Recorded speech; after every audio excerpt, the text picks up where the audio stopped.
पप्पा मला पिझ्झा हवा आहे, मला बर्गर हवा आहे, मला कधी आईस्क्रीम हवी आहे, मला हातात मोबाईल हवा आहे.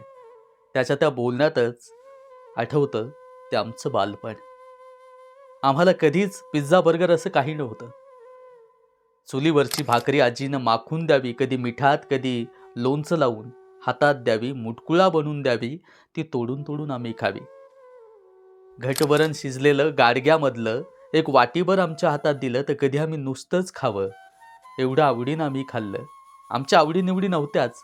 जे काही सपाट्यात येईल ते मात्र खायचं. कारण त्यावेळेस आवडण्यासारखं नाही, तर पोट भरण्यासारखं आम्हाला भेटायचं.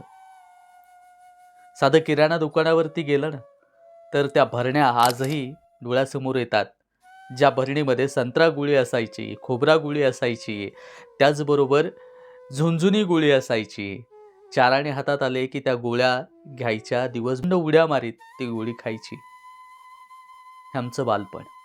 ती गारीगारवाला यायचा आणि गारीगारवाला आल्यानंतर ढपरं उकंड्यावरची उचलायची, भंगार गोळा करायचं आणि ते कुणाच्या त्याला देऊन गारीगार खायची आणि गारीगार खाल्ल्यावरती ते ढप्पर होतं त्या लहान बाळाचं. म्हणजे हे आमचं बालपण.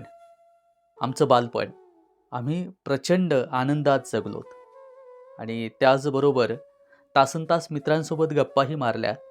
कधी मोबाईल नव्हता, पण तो विश्वास होता. मित्राच्या खांद्यावरती हात टाकून फिरत असताना स्वाभिमानानं जगायला शिकलोत आणि विचारांचा वारसा एकमेकांकडून आम्ही घ्यायला शिकलोत.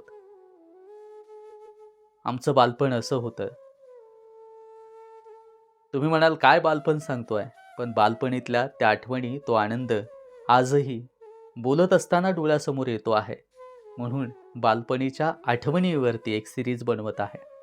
तुम्हाला हा व्हिडिओ आवडला असेल तर नक्की शेअर करा आणि तुमचंही बालपण असं असेल तर नक्की कळवा. तुमच्या बालपणीच्या काही आठवणी असतील त्याही सांगा. आपला मित्र उदय भिसे पाटील. जय जिजाऊ, जय शिवराय. धन्यवाद.